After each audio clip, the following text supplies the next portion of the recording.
बहुत बहुत स्वागत है दोस्तों आप सभी का। आज की ये वीडियो बहुत ज्यादा इंपॉर्टेंट होने वाली है क्लास 11th के बच्चों के लिए, स्पेशली आपके हिंदी सब्जेक्ट के लिए। तो जैसा कि आपको पता है कि आपके हिंदी सब्जेक्ट का जो मिड टर्म का एग्जाम है वो आ चुका है। तो इसी संबंध में हम एक इंपॉर्टेंट सैंपल क्वेश्चन पेपर को सॉल्व करने वाले हैं, जो कि आपको बहुत ज्यादा हेल्प करेगा आपके एग्जाम के लिए। ठीक है, तो जितने भी बच्चे इस सेशन में लाइव सेशन में जुड़ चुके हैं, सभी बच्चे इस वीडियो को पूरा एंड तक देखिएगा, क्योंकि यहाँ पर पूरा का पूरा क्वेश्चन पेपर एक ही बार में हम यहाँ पे समझने वाले हैं। ठीक है, चलिए शुरुआत करते हैं। तो देखिए, अगर मैं आपसे पेपर के पैटर्न की बात करूं तो टाइमिंग हमारी 3 घंटे की है।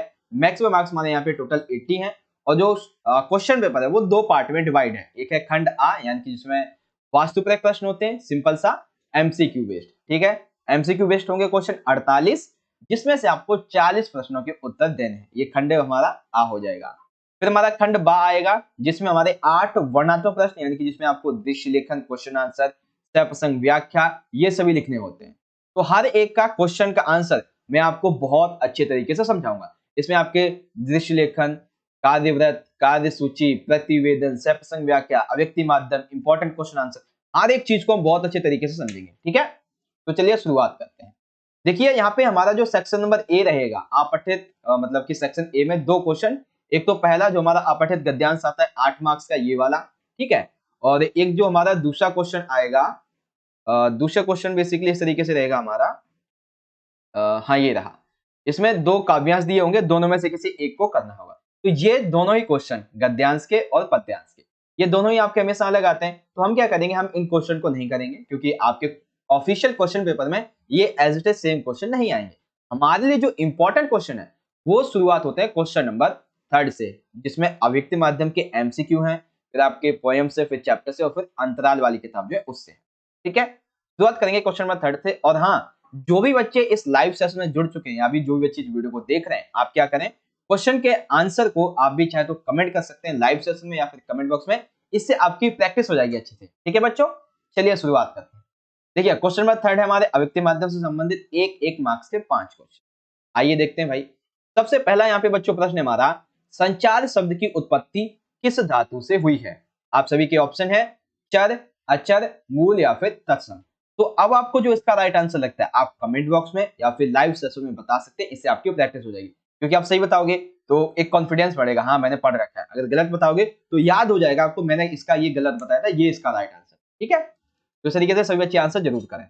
हाँ, संचार शब्द किस धातु से बना है बच्चों? तो राइट आंसर है चर धातु से बना हुआ है, पहला ऑप्शन। ठीक है, ओके। नाउ क्वेश्चन में सेकंड दिया हुआ है बच्चों कि संचार प्रक्रिया में आने वाली रुकावटें क्या कहलाती हैं? हम जो संचार करते हैं उसमें जब रुकावटें आती तो वो क्या कहलाती है?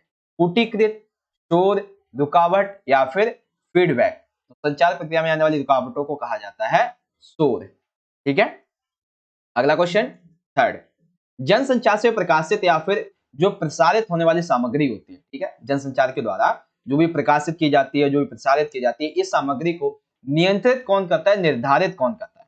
आपके ऑप्शन है संपादक, श्रोता, द्वारपाल या फिर इनमें से कोई भी नहीं। इसका राइट आंसर हो जाएगा बच्चों आपका ऑप्शन नंबर 3, द्वारपाल होता है। ठीक है, क्वेश्चन नंबर 4, पहली बोलती फिल्म कौन सी है एवं कब बनी थी? ठीक है, तो आप सभी को पता है पहली बोलती फिल्म कौन सी है, आलम आरा है।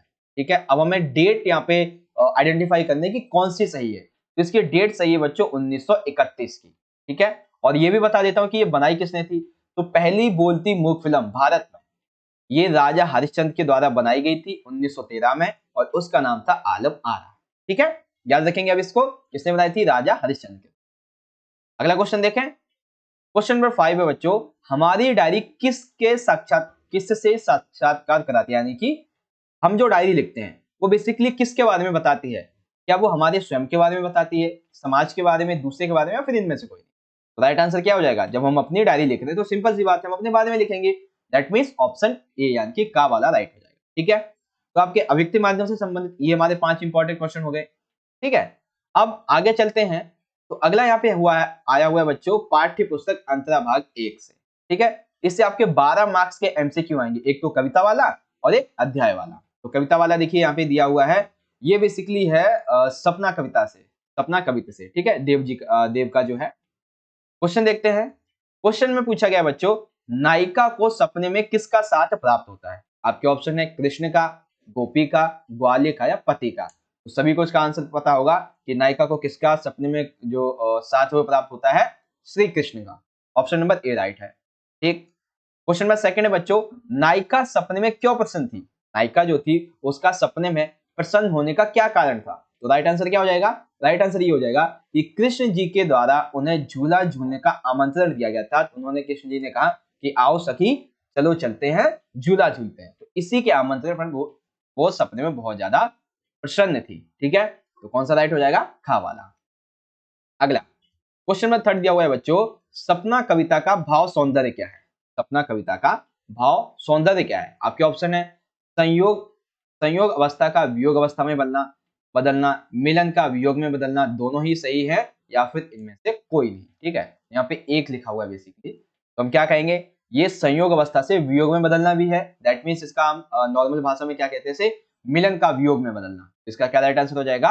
Right answer option number C हो जाएगा बच्चों। ठीक है, अगला क्वेश्चन फोर्थ की बात करते हैं, निम्नलिखित में से कौन सा पांच तत्व में शामिल है? तो पांच तत्व में वायु और जल भी शामिल होता है, भूमि तथा अग्नि भी शामिल होती है और आकाश भी शामिल होता है। दैट मीन्स तो कौन शामिल है? ऑप्शन नंबर डी, यानी कि ऑप्शन नंबर फोर्थ है राइट हो जाएगा। ठीक है बच्चों, फिर यहाँ पे आ जाता है क्वेश्चन नंबर 5 में बच्चों हमसे पूछा गया है कि निगोड़ी शब्द का क्या अर्थ है? अब इस कविता में ये जो शब्द है निगोड़ी, सपना वाला में, ये बेसिकली इसका मतलब क्या है? आपके ऑप्शन, निगोड़ी का मतलब निर्दयी है, संवेदनशील है, अकुशल है या फिर क्रोध है। तो आप सभी को पता है निगोड़ी, एक तरीके से आपने सुना होगा निगोड़ी नींद, यानी कि निर्दयी नींद। तुम निगोड़ी हो गए हो, तुम निर्दयी हो चुके हो। ऑप्शन नंबर ए हमारा राइट है। ठीक है, सबसे आखिरी है इसका, देव का पूर्ण नाम क्या है? तो बहुत बच्चों को पता ही नहीं होगा कि देव का पूर्ण नाम क्या है। तो आपके ऑप्शन है देवदत्त प्रसाद, देवदत्त द्विवेदी, देवदत्त चतुर्वेदी, देवदत्त त्रिपाठी। अब यहाँ पे जो बच्चा थोड़ा शार्प माइंड का, वो समझ जाएगा कि यहाँ पे प्रसाद और त्रिपाठी ये तो नहीं होगा, द्विवेदी और चतुर्वेदी में हो सकता है, क्योंकि देव का नाम देव ही है। तो इसलिए हम क्या कहेंगे, right answer option number B यानी कि ख हो जाएगा। देव का पूरा नाम है देवदत्त द्विवेदी। ठीक है बच्चों, यहाँ पे आपका ये जो क्वेश्चन नंबर था 4, जिसमें कविता से संबंधित एमसीक्यू क्वेश्चन आंसर पूछे गए थे, वो यहाँ पे मैंने आपको बहुत अच्छे तरीके से समझा दिए बच्चों। ठीक है, वेल आगे देखते हैं। अब आएंगे हमारे चैप्टर से संबंधित। तो चैप्टर से संबंधित देखिए, हमारा जो चैप्टर नंबर 2 है अमरकांत जी का दोपहर का भोजन, उससे संबंधित ये एक गद्यांश लिया गया है। अब इससे संबंधित एमसीक्यू आने वाले। क्वेश्चन पहला है बच्चों, दोपहर का भोजन कहानी समाज के किस वर्ग का यथार्थ चित्रण है? तो आप सभी को पता होगा किसके बारे में बात हो रही है। पहले ऑप्शन देखते हैं, निम्न मध्यम वर्ग की, पूंजीपति, उच्च मध्यम या फिर इनमें से कोई नहीं। तो आप सभी को पता है कि ये जो कहानी है वो गरीबी की व्यवस्था के ऊपर दर्शाई गई है। दैट मीन्स एक निम्न मध्यम वर्गीय परिवार को यहाँ पे दर्शाया गया।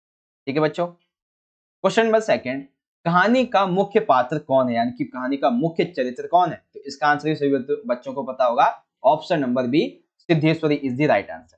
ठीक है बच्चों, आगे आ जाता है, रामचंद्र कौन सा काम कर रहा होता है? हाँ, ये आपको पता होना चाहिए, रामचंद्र जो है वो कहानी में कौन सा काम कर रहा होता है? मोटर मैकेनिक का, लेखक का, प्रूफ रीडर का या फिर खिलाड़ी होने का। तो आप सभी को पता है लेखक जो है, मतलब रामचंद्र जो है मुंशी जी का बेटा, वो कौन सा काम कर रहा होता है बच्चों?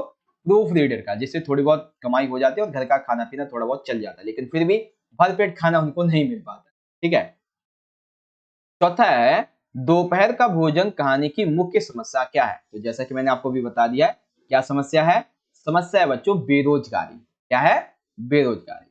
पांचवा जाता है, सिद्धेश्वरी के झूठ बोलने के पीछे क्या मंशा थी? आप सभी को पता है कहानी में सिद्धेश्वरी झूठ बोलती है, तो ऐसे में सिद्धेश्वरी की क्या मंशा होती है कि वो झूठ बोलने का कारण बनती है? तो इसका राइट आंसर क्या हो जाएगा?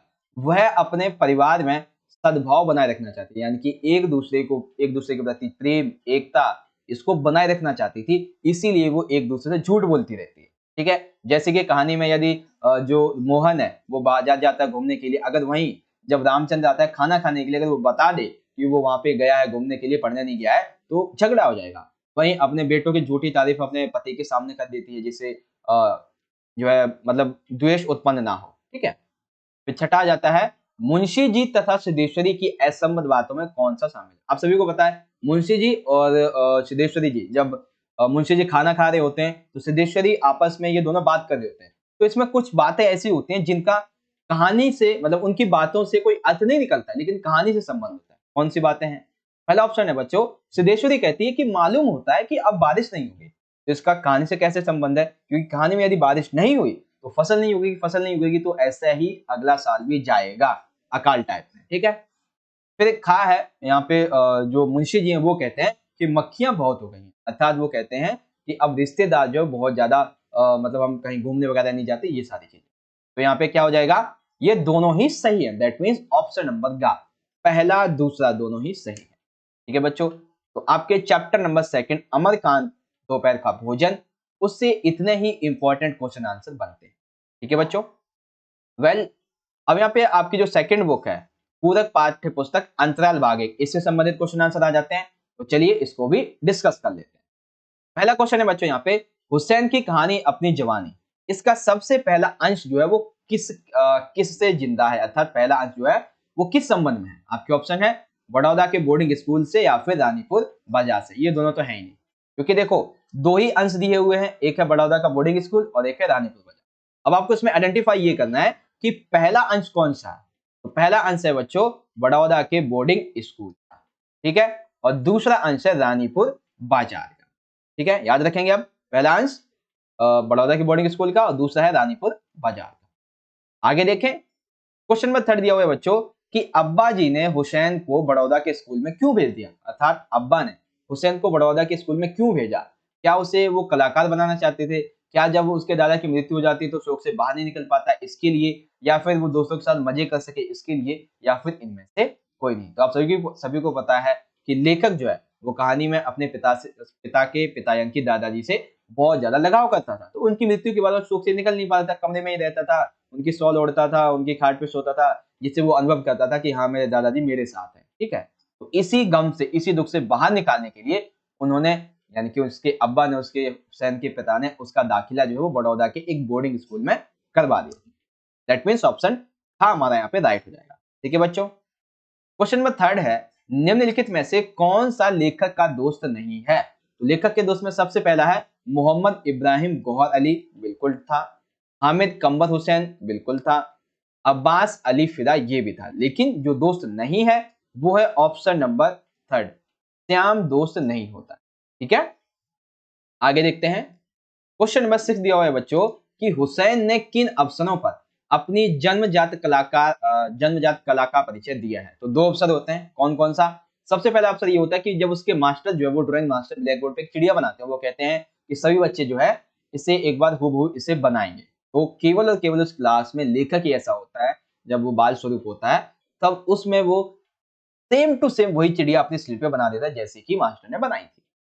दूसरा यह है कि गांधी जयंती के अवसर पर ब्लैक बोर्ड पर गांधी जी का एक पोर्ट्रेट बना देता है, जिससे प्रधानाचार्य, बच्चे और जो अन्य टीचर गण है वो भी, अध्यापक गण है वो भी खुश हो जाते हैं। दैट मीन्स जन्मजात कला का परिचय कैसे दिया? तो दोनों ही ऑप्शन ठीक हो जाएंगे। ठीक है, पहला दूसरा दोनों ही सही हैं आपके। तो यहाँ पे आखिरी क्वेश्चन आ जाता है कि हुसैन के द्वारा किस फिल्म का पोस्टर देखकर ऑयल पेंटिंग बनाने का विचार आया था? तो आपके ऑप्शन है सिंगर, पद्मावत, नेताजी सुभाष चंद्र बोस, या फिर इनमें से कोई नहीं। तो हुसैन के द्वारा जब वो सिंगर नाम की एक फिल्म देखता है, फिल्म का पोस्टर देखता है, तो उसी से प्रभावित होकर वो ऑयल पेंटिंग बनाने का विचार उसके दिमाग में बैठ जाता है। ठीक है, दैट्स योर आंसर। तो इस तरीके से आपको ये समझ में आ गया कि आपकी जो किताब है अंतराल भाग 1, इस संबंध में आप इसको कैसे लिखोगे इजी वे में। ओके बच्चों, तो हर एक क्वेश्चन का आंसर मैंने आपको समझा दिया बहुत अच्छे तरीके से। अगर आप सभी बच्चों ने आंसर दिए हैं तो बहुत अच्छी बात है, आपकी प्रैक्टिस भी हो गई होगी। वेल, अब यहां से हमारा बहुत ज्यादा इंपॉर्टेंट पार्ट शुरू हो जाता है, जिसमें दृश्य लेख, पत्र, कार्यव्रत, कार्यसूची, प्रतिवेदन, ये सभी आ जाते हैं। ठीक है, तो चलिए शुरुआत करते हैं बिना देरी करते हुए। 15 मिनट के अंदर हमने अपना सेक्शन एक कंप्लीट कर लिया है, क्योंकि 2 क्वेश्चन तो हमें करने नहीं थे, वो तो आपके लग ही आएंगे। बाकी के बहुत जल्दी जल्दी हमने डिस्कस कर लिए हैं, तो आप ध्यान से समझते चलना। ठीक है, खंड बा में देखो हमारा जो सबसे पहला पार्ट रहेगा वो है अभिव्यक्ति और माध्यम का। याद रखना, इससे आपके टोटल 17 मार्क्स के क्वेश्चन आने वाले हैं। ठीक है, देखिए यहाँ पे क्या पॉइंट दिए हुए हैं। मतलब पहला क्वेश्चन यहाँ पे दिया हुआ है क्वेश्चन नंबर 7 कि दिए गए 2 शीर्षकों में से किसी एक शीर्षक पर 120 शब्दों में दृश्य लेख लिखना। आपके यहाँ पे ऑप्शन है प्रातः काल के दृश्य के बारे में, विद्यालय के वार्षिक समारोह के दृश्य के बारे में। अब देखो प्रातः काल का दृश्य यानी कि जब आप सुबह उठते हो, आप कहीं पार्क जाते हो या फिर आप नॉर्मली छत पे जाते हो तो क्या दृश्य होता है। फिर विद्यालय के वार्षिक समारोह का दृश्य यानी कि जब आपके विद्यालय में वार्षिक समारोह एनुअल फंक्शन मनाया जाता है, तो उस एनुअल फंक्शन में आप क्या ऑब्जर्व करते हो, उस उसको आपको लिखना है। ठीक है? तो यहाँ पे देखो मैं आपको 2 बताऊँगा।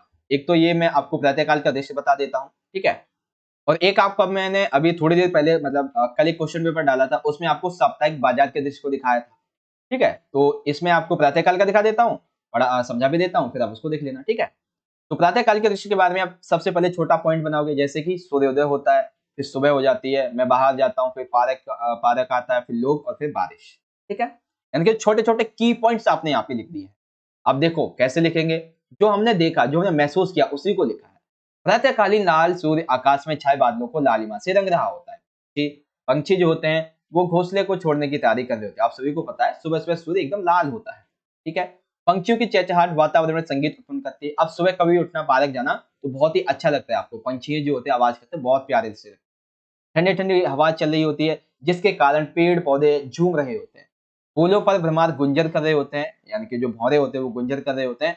फूलों से एक भीनी-भीनी सी अच्छी सी खुशबू आ रही थी, जो शरीर को तंदुरुस्त कर देती है, अच्छा फील कराती है।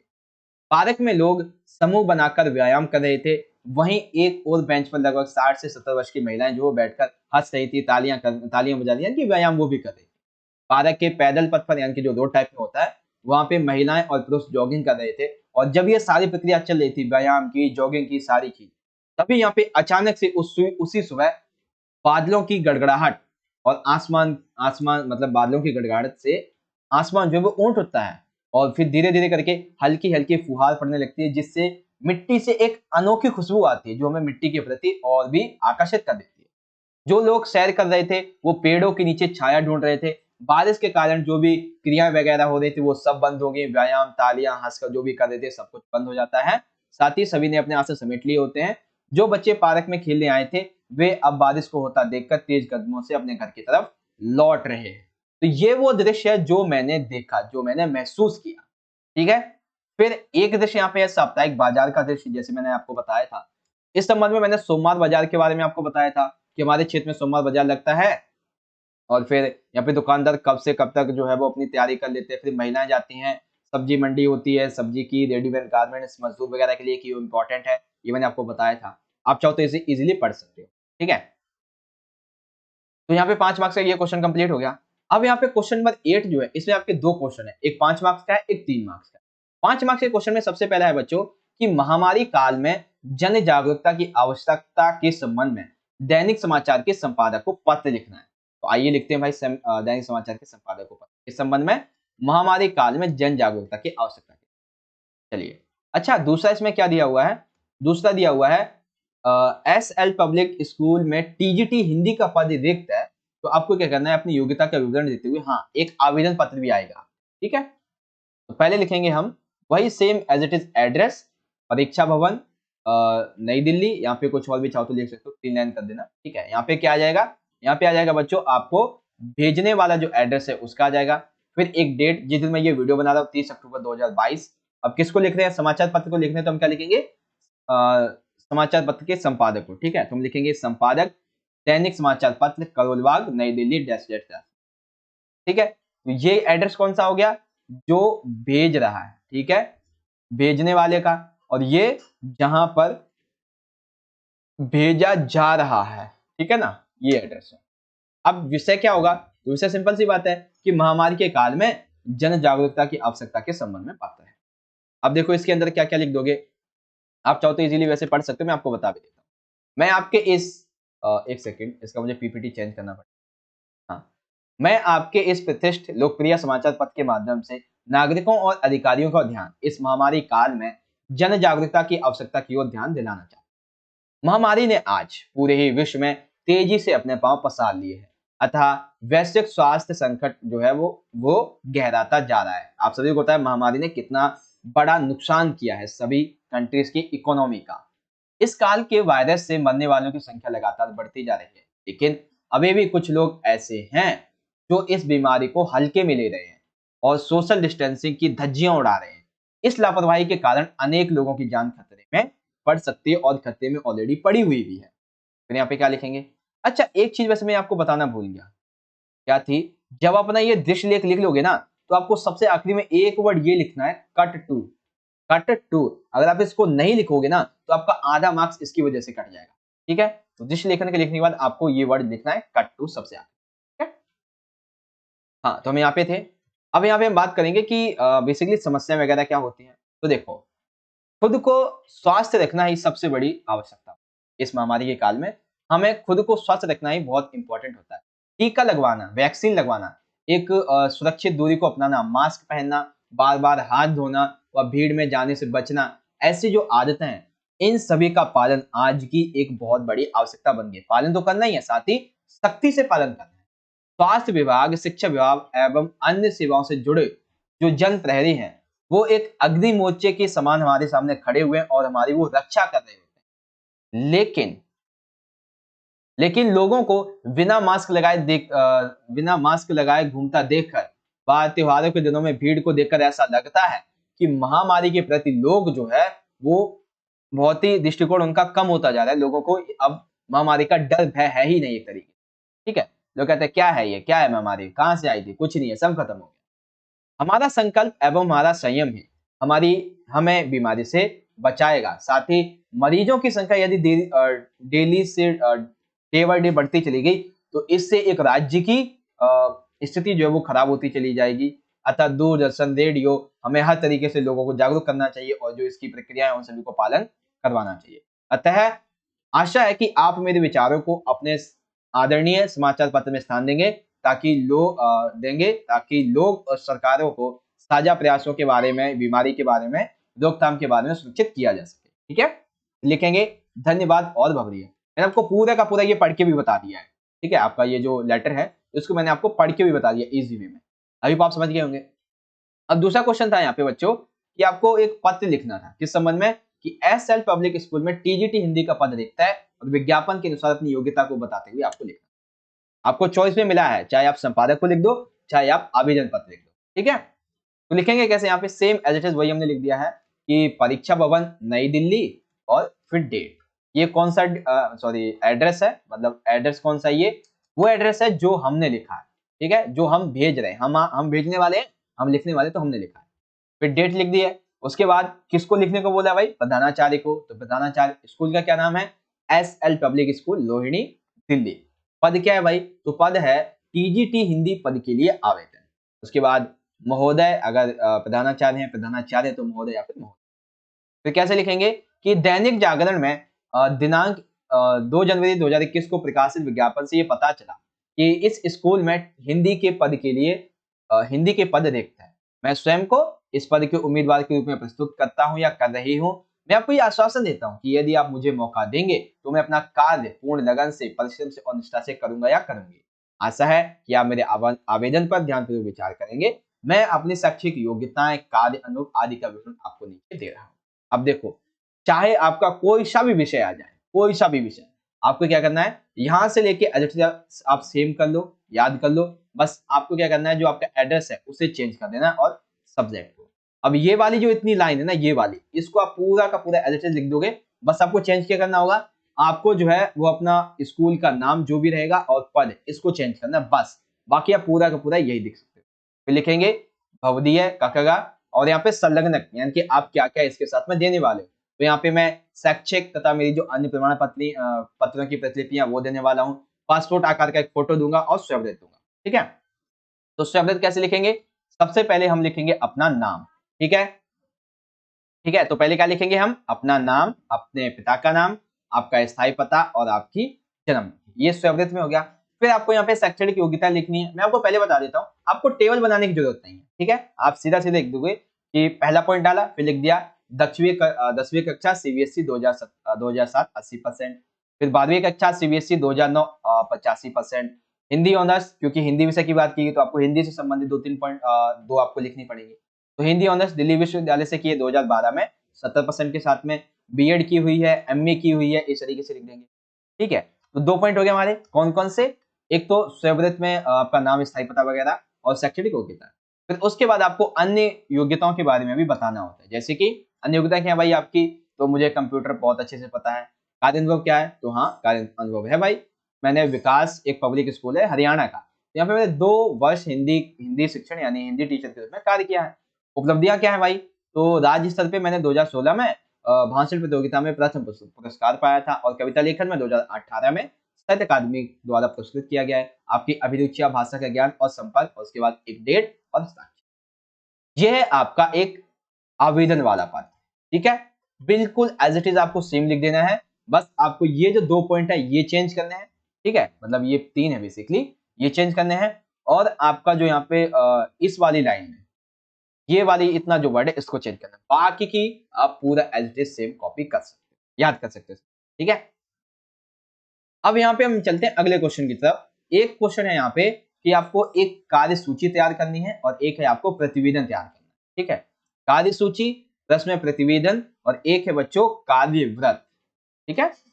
कार्य सूची, देखो कौन कौन से क्वेश्चन है, एक है बच्चों कार्य सूची, एक है प्रतिवेदन, और एक है यहाँ पे कार्यव्रत।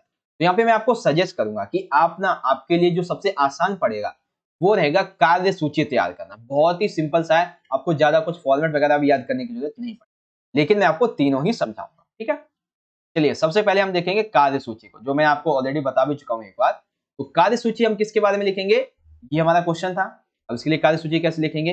तो सबसे पहले एकदम टॉप पे आपको क्या करना है, 3 चीजें लिखनी है। कौन कौन सी? एक तो जो बैठक हुई है उसकी तिथि के बारे में, उसका समय और उसके स्थान के बारे में। तो किसकी बैठक होनी है भाई? सांस्कृतिक समिति की बैठक होनी है। तो इसका यहाँ पे जो बैठक की तिथि है वो निर्धारित की गई 29 अक्टूबर, समय सुबह 10 बजे का, स्थान है प्रधानाचार्य कक्ष का। अब सांस्कृतिक समिति की बैठक होनी है, सिंपल सा लिखेंगे। देखो अब इसमें भी ना मैं आपको 2-3 पॉइंट बता देता हूँ। जैसे ये आपने लिख दिया कार्य सूची, तो इस संबंध में ये जो 2 पॉइंट है ना, ये आप हर एक टॉपिक में as it is same copy कर सकते हो, एज इट सेम लिख दोगे।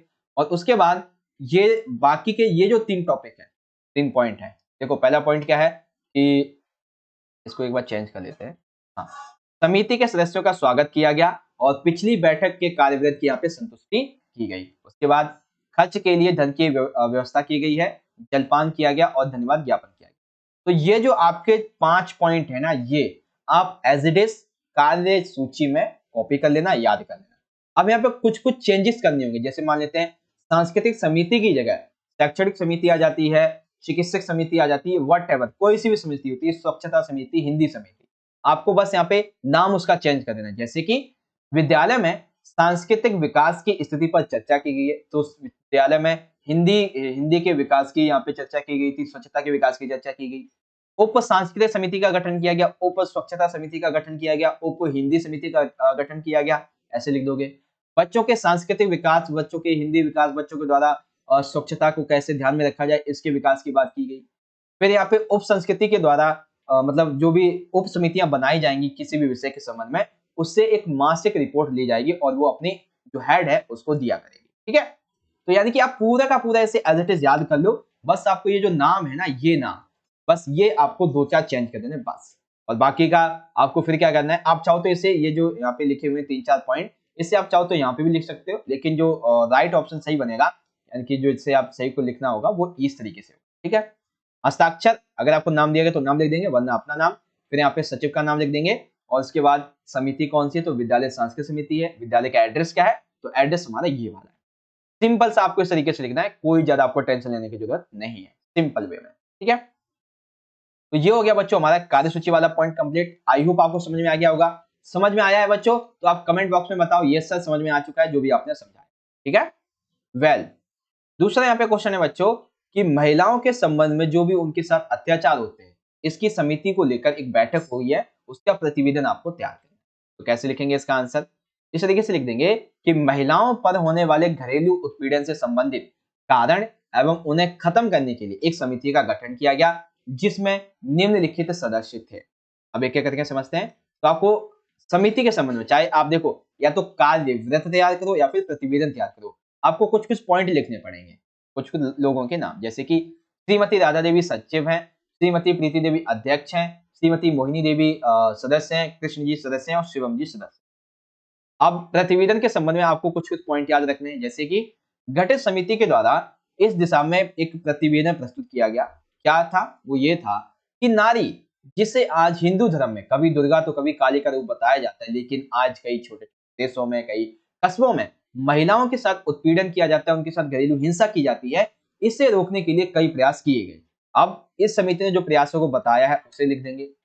महिलाओं के साथ होने वाले हर तरह की हिंसा के पीछे एक सबसे बड़ा कारण होता है कि उनका जन्म समाज में हुआ है, इसलिए समाज ही उनके बारे में निर्णय लेगा। कहीं पर भी यदि महिलाओं के साथ अत्याचार होता है तो उसके संबंध में सामाजिक स्थिति बहुत मायने रखती है।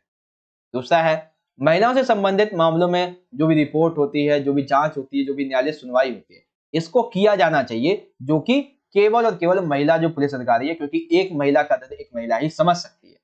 ठीक है, तो ऐसे कार्य, उनकी रिपोर्ट, उनके जांच, न्यायालय सुनवाई, इन सभी को महिला अधिकारी के द्वारा ही सुना जाना चाहिए। ठीक है, उसके बाद यहाँ पे पुलिस हो गया, प्रशासन हो गया, इन सभी को हमें इतना मजबूत बनाना चाहिए कि महिला जब सड़क पे चले, पार्क में जाए, देर रात कॉल सेंटर से काम करके आए, कहीं पे भी महिला कम से कम सुरक्षित अपने आप को महसूस कर सके।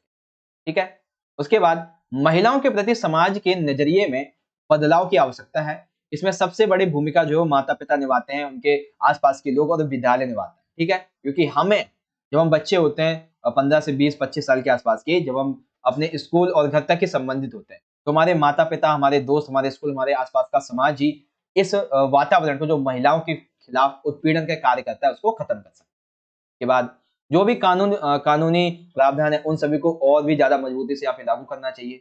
महिलाओं को शिक्षा अधिक से अधिक दी जानी चाहिए ताकि वो अपने अधिकारों के बारे में जान सके। और जब ये पूरी बात हो गई, तब यहाँ पे ये कहा गया कि हम प्रत्येक 2 माह के बाद इस संबंध में फिर से हम एक समिति बुलाएंगे, फिर से हम एक सेशन बुलाएंगे बेसिकली। ठीक है, दिनांक हमने लिख दिया 27 फरवरी 2022, और इस तरीके से आप जो है हस्ताक्षर आपको हर एक व्यक्ति के करवाने हैं। ठीक है, ये आपका प्रतिवेदन है, इजीली आप लिख दोगे। बस आपको करना क्या है, टॉपिक लिखना है, कुछ नाम लिख देने हैं, और अपने टॉपिक के संबंध में जो आपसे सुझाव पूछे जाएंगे वो आपको सुझाव लिख देने हैं, सिंपल है। और उसके बाद डेट और हस्ताक्षर। अब यहाँ पे एक मैं आपको कार्यव्रत बता देता हूँ। तो कार्यव्रत है विच इज बेसिकली हिंदी दिवस के बारे में। ठीक है, सांस्कृतिक समिति का, और ये क्वेश्चन पेपर में आपको ऑलरेडी करवा चुका हूँ। तो कार्यव्रत और प्रतिवेदन कुछ कुछ हद तक सेम है, लेकिन थोड़ा बहुत चेंज है। जैसे कि कार्यव्रत में आपको क्या करना है, जैसे उसमें लिखा था ठीक ऐसे लिख देना कि विद्यालय के प्रधानाचार्य के कक्ष में 5 अक्टूबर 2022 को 10 बजे मातृभाषा दिवस यानी कि हिंदी दिवस के संबंध में एक समिति जो थी उसका आयोजन किया गया। ठीक है, अब भाग लेने वाले जो व्यक्ति थे, मैंने यहाँ पे वैसे ज्यादा बता दिए हैं, आपको 5 से 6 लिखने, ज्यादा नहीं लिखने। ठीक है, जिसमें आपको प्रधानाचार्य, शिक्षक और सदस्य, सचिव, एसएमसी मेंबर्स, इसके बारे में लिख देना। फिर जब कार्यवाही का आरंभ होता है तो उसका आरंभ इस तरीके से होता है, ये आप लिख दोगे। और उसके बाद फिर किस तरीके से जो समिति होती है वो क्या क्या निर्णय लेती है, तो उस निर्णय के संबंध में आप इसे चाहो तो इजीली पढ़ लेना, क्योंकि टाइम ज्यादा हो जाएगा तो आप इसे इजीली पढ़ लेना। ठीक है, और वैसे भी मैं आपको ऑलरेडी इसे समझा भी चुका हूँ। और ठीक उसी तरीके से सबसे आखिरी में लिख दोगे कि सचिव पूरे कार्यकाल की रिपोर्ट तैयार करेंगे, और अंत में धन्यवाद दिया जाता है। फिर यहाँ पे आ जाएंगे आपके हस्ताक्षर, इस तरह से। ठीक है बच्चों, तो एक यहाँ पे हमारा जो मेजर इंपॉर्टेंट टॉपिक था, प्रतिवेदन, दृश्य लेखन और कार्यव्रत, ये मैंने आपको समझा दिया, कार्य सूची भी आपको समझा दी। ठीक है, अब चलते हैं अगले क्वेश्चन की तरफ। क्वेश्चन नंबर 9 दिया हुआ है बच्चों कि निम्नलिखित प्रश्नों के उत्तर दीजिए 40 शब्दों में। पहला क्वेश्चन है, समाचार के किन्हीं 2 आवश्यक तत्वों को समझाइए। तो आइए समझते हैं समाचार के कोई 2 आवश्यक तत्व। वैसे 2 पूछेंगे, मैं आपको 4 बता रहा हूं, याद रख लेना कोई से भी 2। पहला आता है नवीनता। तो समाचार को नया बनाने के लिए न्यू होने पर वह न्यूज है, यानी कि समाचार जब नया होगा तभी तो वह न्यूज बनेगी, अर्थात वो तो कहानी हो जाएगी। डेली बेसिस से हम एक ही समाचार सुनेंगे तो, जैसे कि दैनिक समाचार पत्र रात 12 बजे तक के समाचार पत्र कवर करता है, जिसे हम डेडलाइन सीमा कहते हैं। ठीक है, रात के 12 बजे, उसके बाद आप एक नए समाचार को नहीं बताओ, वो अगले दिन बताओ। उसके बाद आता है यहाँ पे अगला पॉइंट, निकटता, यानी कि लोग जो है वो हमेशा ऐसी घटना को जानना चाहते हैं जो कि उन्हें भौगोलिक रूप से, सामाजिक रूप से, सांस्कृतिक रूप से उनके आसपास से जुड़ी हुई। ठीक है, प्रभाव क्या होता है, तो किसी भी घटना का तेजी से फैलना जो लोग होते हैं उसको दर्शाता है कि वो कितना इससे प्रभावित हो रहे हैं। ठीक है, जन रुचि, किसी भी घटना, किसी भी विचार या किसी भी समस्या के बारे में ये एक बहुत ही आवश्यक तत्व है, उसमें हम आम लोगों की रुचि को भी जान सकते हैं। ठीक है, फिर यहाँ पे अगला क्वेश्चन आ जाता है बच्चों, यहाँ पे डायरी किसे कहते हैं, और किसी एक प्रसिद्ध डायरी और उसके लेखक का नाम लिखो। तो डायरी क्या होती है, बेसिकली डायरी जो है वो एक व्यक्तिगत दस्तावेज होती है जिसमें हम अपने जीवन के कुछ विशेष क्षणों को घटित अनुभव विचार, घटनाएं, मुलाकात, इन सभी का विवरण करते हैं, जिसमें हम केवल और केवल अपने बारे में लिखते हैं। ठीक है, अब देखो आपसे एक व्यक्ति के बारे में पूछा गया था, मैं आपको यहाँ पे 4 बता रहा हूँ। ठीक है, वैसे 2 बार ये टाइप हो गया, डज नॉट मैटर। यहाँ पे मैं आपको 4 बता देता हूँ। The diary of young girl Anne Frank की है, 4 नहीं 6 बता देता हूँ। ठीक है, the diary of young girl किसकी लेखनी है बच्चों? एनी फ्रैंक की। हरी घाटी डॉक्टर रघुवंश की। एक साहित्यकार की डायरी गजानन माधव मुक्तिबोध। तो दो में पंख बांधकर राम वृक्ष बेनीपुरी की। रूस में 25 मास राहुल संकतायन की। और सुदूर दक्षिण पूर्व सेठ गोविंद दास की। तो इस तरीके से आपसे समझ जाना है ना। ये दोनों क्वेश्चन हो गए। समाचार के आपको कोई 2 तत्व बताने थे, तो पहला तत्व नवीनता, निकटता, प्रभाव और जनरुचि है। तो बहुत सारे डायरी किसे कहते हैं और किसी प्रसिद्ध डायरी का नाम, तो मैंने आपको ये बता दिया। और ये 4 बाकी वो जो है वो टाइप हो गया दूसरा, आप टेंशन। अगला क्वेश्चन नंबर 10। यहाँ पे आपको बताना है कि इन 2 प्रश्नों का 2-2 मार्क्स में आपको आंसर देने, 3 दिए। पहला है बच्चों, सपना कविता का भाव सौंदर्य लिखिए। तो सपना कविता का भाव सौंदर्य क्या है बच्चों? यहाँ पे हम आंसर लिखेंगे इस तरीके से कि भाव सौंदर्य, सपना कविता के भाव सौंदर्य में संयोग अवस्था का वियोग अवस्था में बदलना, अर्थात मिलन का वियोग में बदलने को दर्शाया गया। ऐसा अनूठा संगम बहुत ही कम देखने को मिलता है। बेसिकली होता क्या है, सपने में जो नायिका होती है वो श्री कृष्ण के साथ को पाती है, और जैसे ही वो सोचती है कि इस साथ को और आगे बढ़ाऊं, श्री कृष्ण कहते हैं कि चलो सखी झूला झूलते हैं। तो जैसे झूला झूलने के लिए उठती है, वैसे ही उसकी नींद खुल जाती है और श्री कृष्ण का साथ छूट जाता है। तो यहाँ पे ये तो हो गया इसका मतलब। अब इसमें अनुप्रास, पुनरुक्ति, अलंकार, इन सभी का उपयोग किया गया है। बस इतना आप लिख देना सिर्फ। ठीक है, पहला क्वेश्चन हमारा कंप्लीट हो गया बच्चों, सपना कविता का भाव सौंदर्य। दूसरा है, लाला के मन में उठने वाली दुविधा को अपने शब्दों में लिखिए। तो लाला के मन में भाई क्या क्या दुविधाएं उठ रही होती है? तो बेसिकली देखो, लाला का जो कारोबार है, जो कार्य है, जो व्यापार है, वो बहुत ही छोटा है, जिसमें ग्राहक बहुत कम आते हैं। तो ग्राहकों के इंतजाम में वो ऊब जाता है। वो अपनी आर्थिक जो दशा, काफी कमजोरी है, काफी गरीबी टाइप में है, तो उससे बहुत ही दुखी होता है। लाला के मन में दुविधा उठती है कि उसके जीवन में इतनी दीनता क्यों फैली हुई है, उसके जीवन में इतना दुख क्यों, उसके जीवन में इतना उत्पीड़न क्यों है। उसका मन बेसिकली इन सारी बातों से दुखी बहुत ज्यादा हो रहा है, खुश क्यों नहीं है। ठीक है, वह अपने परिजनों के लिए सुख सुविधाओं को क्यों नहीं जुटा पा रहा है। वह सोचता है कि आखिर समाज में शोषण क्यों है, क्या कोई ऐसी व्यवस्था है जिसमें कर्म और गुणों के आधार पर अवसर दिए जा सके। ठीक है, तो इन सभी कारणों की वजह से लाला के मन में दुविधा उठ रही होती है, यानी कि ये दुविधाएं हैं लाला के मन में उठने में। सिंपल सा आंसर। ठीक है, अगला है, कामिन को है बालम प्यारा, ज्यों प्यासे को नींद। कबीर जी का इससे क्या आशय है? कबीर जी यहाँ पे ये कहते हैं, कबीर जी कहते हैं कि जिस प्रकार प्यासे को पानी, जब वो बहुत ज्यादा प्यासा होता है, अगर आप रेगिस्तान में पहुंच जाते हैं, तो आपके लिए पानी ही आपका जिंदगी, आपकी जीवन है।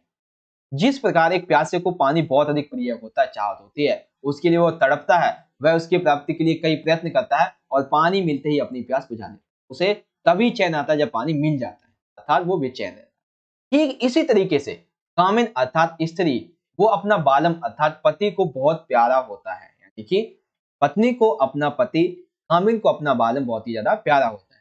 यहाँ पर आत्मा को कामनी कहा गया है, आत्मा यानी कि कबीर को कहा गया है, कामनी को स्त्री के रूप में बताया गया है। साथ ही साथ परमात्मा अर्थात ईश्वर को यहाँ पे बताया गया है। तो कबीर जी जो है वो अपने परमात्मा के बिना बेचैन है, उनका चैन परमात्मा के पास ही है। ठीक है, तो ये 3 क्वेश्चन थे बच्चों आपके यहाँ पे कविताओं से संबंधित। ठीक है, अब इसी कड़ी में आपका एक क्वेश्चन और आ जाएगा, सप्रसंग व्याख्या का। ठीक है, तो 2 सप्रसंग व्याख्याएं आपको यहाँ पे दी जाएंगी, और दोनों ही मैं आपको समझाऊंगा बहुत अच्छे तरीके से, टेंशन मत लो। पहली सप्रसंग व्याख्या है बच्चों कबीर दास की, और शुरू कैसे होती है, अरे इन दोहो न रहा न पाई, हिंदू अपनी करे बड़ाई, गागर छुआ न दे, वैसा के पाए दर सोवे, यह देखो हिंदू। मुसलमान के पीर औलिया मुर्गा मुर्गी खाई, खाला केरी बेटी वाहे घर ही में करे सगाई, बाहर से एक मुद्दा लाए धोया धोई चबाई, सब सखियां मिल जेबन बैठी घर घर करें बड़ाई, हिंदू की हिंदुवाई देखी तुर्कन की तुर्काई, कहे कबीर सुनो भाई साधु कौन रहा है। ये कबीर जी का काव्य है। अब इसकी हम सप्रसंग व्याख्या कैसे करेंगे, 2 दिए हुए हैं, पहले एक की व्याख्या कर लेंगे, फिर दूसरा आपको समझेंगे। तो पहले आपको क्या करना है, शुरुआत के 3-4 वर्ड और आखिरी के 3-4 वर्ड, तो मैंने यहाँ पे उठाए हैं, अरे इन दोहू न एंड डैश डैश डैश राह हवे जाए। 4 पॉइंट याद रखने, एक संदर्भ, एक प्रसंग, एक व्याख्या, और एक आता है यहाँ पे विशेष अर्थ। तो सबसे पहले लिखेंगे हम संदर्भ, यानी कि इसके लिए कहां से गया है, लेखक कौन है। तो बेसिकली प्रस्तुत पंक्तियां हिंदी साहित्य के कवि जिनका नाम है कबीरदास, इनकी रचनाओं से उद्धृत है। ठीक है, प्रसंग यानी कि इसमें क्या बताया गया है उसका एक केंद्र बिंदु। तो प्रस्तुत पंक्तियों में संत कबीरदास जी के द्वारा दोनों ही धर्मों अर्थात हिंदू और मुस्लिमों के ईश्वर को पाने के जो बाहरी आडंबर है उन पर कटाक्ष किया है। ठीक है, अब व्याख्या कैसे करेंगे? तो कबीरदास जी कहते हैं कि दोनों ही धर्मों के अर्थात वैदिक यानी कि सनातन धर्म, इस्लाम के बाहरी आडंबर, छुआछूत, जाति प्रथा, मांसाहार, घर में ही विवाह आदि प्रथाओं पर विरोध प्रकट करते हुए समाज के समक्ष ये प्रश्न रखते हैं कि व्यक्ति को कौन से धर्म का धर्मावलंबी होना चाहिए। यानी कि दोनों ही धर्म के, चाहे हिंदू या मुस्लिम हो, दोनों ही धर्म के भारी आडंबरों के बारे में यहाँ पे बताया है। ठीक है, हिंदुओं के विषय में कबीर जी कहते हैं कि ये हिंदू जो है वो वर्ण में भेद में विश्वास रखते हैं। 4 वर्ण होते हैं, ब्राह्मण, क्षत्रिय, वैश्य, शूद्र। तो ये वर्ण के आधार पर भेद रखते हैं। उच्च वर्ग का व्यक्ति जो है वो निम्न वर्ण के व्यक्ति को अस्पृश्य मानता है। यानी कि जो ब्राह्मण है, जो क्षत्रिय है, जो वैश्य है, ये शूद्रों को हमेशा अस्पृश्य मानते हैं। वे अपने बर्तनों को उन्हें छूने नहीं देते हैं। लेकिन यहाँ पे देखो, अपने बर्तनों को छूने नहीं देते, लेकिन वो वैश्या के साथ में जाके निम्न कार्य करते हैं। ठीक है, तात्पर्य ये है कि हिंदू हीन कर्मों में लीन व्यक्ति हैं जो केवल और केवल श्रेष्ठ होने का दिखावा करते हैं। फिर कबीर जी मुसलमानों की दशा के बारे में कहते हैं कि ये भी दिखावा करते हैं, पीर औलिया बनाकर माया मोह से दूर है, दूसरी ओर अपनी रचना के आगे विवश है। अपनी वासना है, बेसिकली रचना नहीं है, वासना के आगे विवश है। केवल स्वाद के लिए वे मांसाहार करते हैं, वे जीव हत्या करते हैं। जीव हिंसा करने वाले खुदा के बंदे कैसे हो सकते हैं? या खुदा ये कहता है कि जाओ तुम जीव हत्या करो। समाज की नीतियों के प्रतिकूल रक्त संबंधों को विवाह करते हैं। यानी कि समाज में अपने ही चाचा मौसी ताऊ में इस तरीके से शादी नहीं होनी चाहिए, लेकिन ये शादी कर लेते हैं। दोनों ही सत्य की राह में भटके हुए हैं। इस प्रकार इन दोनों को ही ईश्वर प्राप्ति कभी नहीं हो सकती। ठीक है, तो इन लाइनों के माध्यम से कबीर जी ने यही कहा था। अब इनकी हम बात करते हैं विशेषताओं की। विशेषताओं में काव्य सौंदर्य में लिखेंगे कि भाषा सुलक्षणी है, रस बहुत ही शांत है, छंद युक्त कविता है, गुण प्रसाद है, अलंकार जैसे धोया धाय, इसमें अनुप्रिय है, अनुप्रास है, मुर्गी मुर्गा, इसमें भी अनुप्रास है, शैली मुक्तक है। विशेष क्या है? विशेष ये है कि कबीरदास जी ने हिंदू और मुसलमानों के भारी आडंबरों पर तीखा प्रहार किया है। दैट्स योर आंसर, सबसे व्याख्या। ठीक है, तो सिंपल सी पहली सबसे व्याख्या आप इजीली समझ गए यहाँ पे कबीरदास जी के बारे में। अब जो दूसरी है वो उसे पढ़ देते हैं। दूसरी है बच्चों, मुरली तहु गोपाल ही भावती, सुनरी सखी जदपि नंदलालहि, नाना भांति नचावती, राखती एक पाड़ी पाई ढाड़ो करी, अति अधिकार जनावती, कोमल तन आज्ञा करवावती, कटि टेढ़े है आवती, अति अधीन सुजानी कनौड़े, गिरिधर नार नवावती, आपुड़ पौड़ी अदर सज्जा पर कर पल्लव क्या है लुटावती, भ्रुकुटी कुटिल नयन नासा पुट हम पर कोप करावती, सूर्य प्रसन्न जानी एकुछिन, धर्म तीस डुलावती। यानी कि सिंपल सी बात है, यहाँ पे कृष्ण और गोपी और बांसुरी इसके बारे में उल्लेख किया गया। तो कैसे आंसर लिखेंगे भाई? यहाँ पे लिखेंगे मुरली तहु गोपाल ही डैश डैश डैश धर्म तीस डुलावती। सिंपल सी बात है, संदर्भ क्या रहेगा? तो प्रस्तुत पंक्तियां हिंदी काव्य के कवि सूरदास जी के महाकाव्य सूर सागर से अवतरित है। प्रसंग क्या है? तो महाकवि सूरदास जी के द्वारा गोपियां कृष्ण से अतिशय प्रेम करती हैं और वे चाहती हैं कि जो कृष्ण है वो सदैव उनके साथ ही रहे, उनसे बातें करते रहे, उनके साथ रास रचाएं। लेकिन इसके विपरीत कृष्ण जो है वो मुरली को बहुत बेहद प्यार करते हैं। गोपियों के द्वारा मुरली पर विभिन्न प्रकार से दोष लगाते हुए ये बातें कही गई। ठीक है, बात करेंगे व्याख्या की। तो व्याख्या कैसे कर देंगे भाई? व्याख्या लिखेंगे कि कवि जी कहते हैं कि एक सखी दूसरे से कहती है कि मुरली ने श्री कृष्ण को इतना परेशान करती है कि मतलब मुरली जो है वो श्री कृष्ण को बहुत ही परेशान करती है, लेकिन फिर भी कृष्ण जी मुरली से ही अधिक प्रिय है, मतलब श्री कृष्ण जी मुरली को ही अधिक अपना प्रेम प्रदान करते हैं। बांसुरी श्री कृष्ण को नाना प्रकार से नचाती है, वह उनको एक पांव पर खड़ा रहने के लिए बाध्य कर देती है तथा उन पर अपना पूर्ण अधिकार जमाती है। मुरली बजाते समय श्री कृष्ण की त्रिभंगी मुद्रा के बारे में बताया गया है। श्री कृष्ण जो है उनका शरीर अत्यंत कोमल है, फिर भी मुरली उनसे अपनी आज्ञा का पालन करवाती है। उसकी आज्ञा का पालन करते करते उनकी कमर टेढ़ी हो जाती है। यह मुरली चतुर कृष्ण को भी अपना कृतज्ञ बना देती है। गोवर्धन पर्वत उठाने वाले जो श्री कृष्ण है वो एक बांस की मुरली के सामने अपनी गर्दन झुका रहे हैं। मुरली स्वयं को अनेक अधर यानी कि होठ रूपी सैया पर लेटी रहती है, अर्थात मुरली ने श्री कृष्ण के अधरों को, श्री कृष्ण के होठों को अपना सेज बना रखा है, ठीक है। और अर्थात श्री कृष्ण बांसुरी के छेदों पर हाथ फेरते हैं तो ऐसा लगता है वो मुरली के पैर दबा रहे हो। मुरली बजाते बजाते श्री कृष्ण की बुकनियां टेढ़ी हो जाती हैं और नाक से नथने फूल जाते हैं। इस मुद्रा को देखकर गोपियों को लगता है कि ये बांसुरी उन पर क्रोध कर रही है और सब मुरली के कारण ही हो रहा है। तो दास जी कहते हैं कि यहाँ पे गोपियों को ये लगता है कि ये मुरली श्री कृष्ण को क्षण भर में प्रसन्न कर लेती है और कृष्ण अपने पूरे शरीर को डुलाने लगते हैं, अर्थात आनंद में झूमने लगते हैं। ऐसी बात है, गोपियों के द्वारा श्री कृष्ण और मुरली के संबंध में जो उनका प्रेम है उस पर बात कही गई। ठीक है, ये व्याख्या होगी। बात करेंगे काव्य सौंदर्य की, तो भाषा कैसी है, ब्रज भाषा है। रस कैसा है, श्रृंगार रस है। छंद कैसा है, पद वाले छंद है। गुण कैसे, माधुर्य है। अलंकार है, बिल्कुल है, जैसे कि अधर सज्जा रूप, यानी कि एक सेकेंड, हाँ मतलब अलंकार है यहाँ पे बेसिकली। विशेष क्या है, तो गोपियों की प्रेम जनित ईर्ष्या को यहाँ पे मनोहरी वर्णित किया गया है, सिंपल।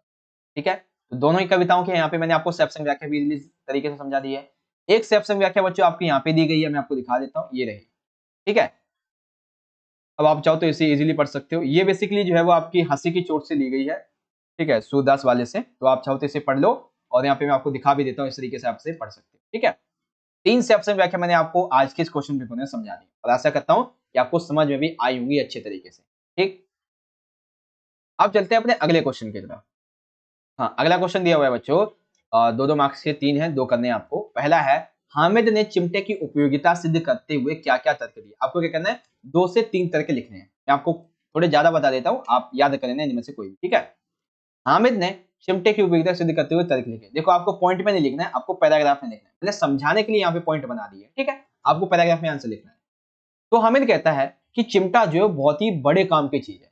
चिमटे से रोटियां तवे से उतार सकते हो, चूल्हे में उसे सेक सकते हो, या फिर किसी दूसरे को आग भी पकड़ा सकते हो। अर्थात हामिद कहता है कि मेरा चिमटा ऐसा है, मैं इसे तवे से रोटियां भी उतार लेता हूँ, मतलब उतार लूंगा, और चूल्हे में सेक भी दूंगा और दूसरे को आग भी पकड़ा दूंगा। इससे खिलौने तो थोड़ी देर में टूट फूट जाएंगे, जबकि चिमटे का कुछ नहीं बिगड़ेगा। चिमटे को देखकर मेरी अम्मा खुश हो जाएगी, वो मुझे दुआएं देगी। तुम्हारे खिलौने क्या देखेंगे, टूट जाएंगे, ऐसे तो मैं 2 बातें और सुनाएंगे घर वाले। चिमटा एक खिलौना भी है, अगर मैं इसे कंधे पे रख लूं तो ये बंदूक बन जाता है। अगर मैं इसे हाथ में ले लूं तो इससे मैं मंजीरे का, फकीर के जैसे मंजीरे का काम भी इसे ले सकता हूँ। चिमटे का कोई भी बाल बांका नहीं कर सकता है, इसीलिए चिमटे को खिलौने का बादशाह कहा गया, अर्थात रुस्तमे हिंद कहा गया। ठीक है, तो क्वेश्चन ऐसे बन सकता है कि खिलौनों के बादशाह के संबंध में हामिद के चिमटे की विशेषता बताओ, या फिर रुस्तमे हिंद का क्या मतलब है ये भी समझाओ। ठीक है, इस तरीके से दोगे आंसर। तो इसमें से आपको कोई 2 से 3 पॉइंट याद करना है, ज्यादा याद नहीं करना। बस मैंने आपको समझा दिए, इसमें से कोई भी याद कर लेना। ठीक है, सेकंड क्वेश्चन है, दोपहर का भोजन कहानी में सबसे जीवंत पात्र के चरित्र की दृढ़ता का उदाहरण से वर्णन कीजिए। सबसे जीवंत पात्र कौन है बच्चों, सबसे जीवंत पात्र है गृहिणी सिद्धेश्वरी। तो इसकी बात करते हैं। सिद्धेश्वरी घर की निधनता से बहुत ही अच्छी तरीके से परिचित है, लेकिन फिर भी वह अपना धैर्य नहीं खोती है और उस अभाव में ही घर में शांति बनाए रखने का प्रयास करती है। घर के सभी सदस्यों की आवश्यकताओं को वो पूर्ण रूप से ध्यान रखती है कि किस चीज की आवश्यकता है। सिद्धेश्वरी का जीवन अब पूरी तरीके से घर के सदस्यों के ऊपर ही समर्पित हो चुका था। वह परिवार के सदस्यों से उनकी मनचाही बातें करके उन्हें खुश रखती है, उनसे झूठ भी बोलती है। वह अपनी भूख की परवाह ना करते हुए घर के सभी सदस्यों को भोजन कराती है। वह किसी के सामने अपना दुख व्यक्त नहीं करती है। ठीक है, तो ऐसे आप इन क्वेश्चन के आंसर को इजीली समझ सकते हो। वैसे भी आपने कहानी पढ़ी हुई होगी तो आपको क्वेश्चन का आंसर इजीली याद हो ही जाएगा, है ना। थर्ड क्वेश्चन देख लेते हैं। थर्ड में है, गूंगा दया या सहानुभूति नहीं चाहता, वो अधिकार चाहता है। गूंगा ना दया चाहता है ना सहानुभूति, उसे अधिकार चाहिए। अब इसे आपको सिद्ध करना है। कैसे सिद्ध करेंगे भाई, तो आंसर लिखेंगे। गूंगा कहता है कि अधिकार जो है वो अपनत्व से उपजता है, यानी कि गूंगा कहता नहीं, बस समझ जाते हैं हम लोग कि अधिकार अपनत्व से उपजता है। चमेली उसे दया करके उसे अपने पास तो रख लेती है, लेकिन गूंगा जो है वो उसके चमेली के द्वारा किए गए अपमान से बहुत ही ज्यादा दुखी होता है। तो जब चमेली पुत्र ममता में गलत, यानी कि अपनी संतान को बसंता का साथ देती है, तो उसके अधिकार की भावना आत होती है कि ये मेरा अधिकार है कि वो कोई मेरे साथ गलत करे तो मैं उसे सजा दूं। लेकिन यहाँ पे तो इसकी माँ इसकी साथ ले रही है, तो यहाँ पे मुझे अधिकार चाहिए कि जो गलत करे मैं उसे सजा दे सकूं मेरे खिलाफ। चमेली के इस पक्षपात व्यवहार के प्रति तिरस्कार, गूंगे की आंखों में सांप दिखाई देता था, वह केवल और केवल अधिकार चाहता था। अधिकार ही है जो उसे प्रेम, मान सम्मान तथा समानता दे सकता था, अतः दया या सहानुभूति उसे ये सब नहीं दे सकते। तो that's your answer. Okay, now यहाँ पे आपका क्वेश्चन नंबर जो 12 है, इसके तीनों क्वेश्चन ने आपको समझा दिए बहुत अच्छे तरीके से। ठीक है बच्चों, और आगे चलते हैं क्वेश्चन नंबर 13 पे। यहाँ पे हमें दी गई है एक लाइन जो आपकी टॉर्च बेचने वाले से है। अब इसकी हम करेंगे सैमसंग व्याख्या 6 मार्क्स के अकॉर्डिंग। ठीक है, तो सबसे पहले यहाँ से 2-3 वर्ड और आखिरी के 2-3 वर्ड। तो मगर यह बताओ डैश आत्मा में कैसे घुस गया तरीके से। अब बात करेंगे इसके संदर्भ की। तो संदर्भ कहाँ से लिया गया है? तो सिंपल सी बात है, प्रस्तुत पंक्तियां कहाँ से ली गई हैं? ये टॉर्च बेचने वाले पार्ट से ली गई हैं, और जिसके लेखक है आंसर परसाई। एक परफेक्ट वे में आपको लिखना होगा तो ऐसे लिखेंगे कि प्रस्तुत पंक्तियां कक्षा 11 के हिंदी विषय की किताब अंतरा के भाग 1 में जो पार्ट है टॉर्च बेचने वाले, इससे अवतरित है, जिसके लेखक है हरिशंकर परसाई। प्रसंग क्या है भाई, यानी कि इसमें केंद्र क्या है? तो केंद्र ये है कि प्रस्तुत पंक्तियों में लेखक ने टॉर्च बेचने वाले दो मित्रों के माध्यम से ये बताया है कि किस प्रकार वे अपने अपने तरीके से भोली भाली जनता को बेवकूफ बनाते हैं। अब इसकी हम व्याख्या करेंगे, छोटी सी व्याख्या मैं आपको समझा देता हूं। जब लेखक उस व्यक्ति को नए रूप में देखता है, यानी कि जब लेखक जो है वो साधु को देखता है, तो वह उसके उस रूप परिवर्तन और अनेक आशंकाएं जताते हुए प्रश्न करता है। क्या प्रश्न करता है? लेखक उससे दाढ़ी रखने का तथा लंबा कुर्ता पहनने का कारण जानना चाहता है। यानी कि आपको पता है दोनों ने वादा किया था, दोनों दोस्तों ने टॉर्च बेचने वाले चैप्टर में, कि हम जो है 5 साल बाद यहीं पे मिलेंगे। लेकिन वो साधु वहां पे क्या हो रहा, दूसरा दोस्त जो है वो क्या कर रहा होता है, साधु बन के लोगों को ठग रहा होता है। ठीक है, मंच में भाषण दे रहा होता है। तो फिर वो आपस में आते हैं नीचे की तरफ, फिर दोनों मिलते हैं। तो लेखक उससे दाढ़ी रखने का और लंबा कुर्ता पहनने का कारण पूछता है। उसे लगता है कि ये जो मेरा दोस्त है, कहीं इसे बीवी ने तो त्याग तो नहीं दिया है, या फिर हो सकता है कि उसे कहीं से उधार मिलना बंद हो गया हो, उसे साहूकार कर्ज चुकाने के लिए तंग करते हो, या फिर किसी चोरी के मामले में उसके ऊपर केस लग गया हो।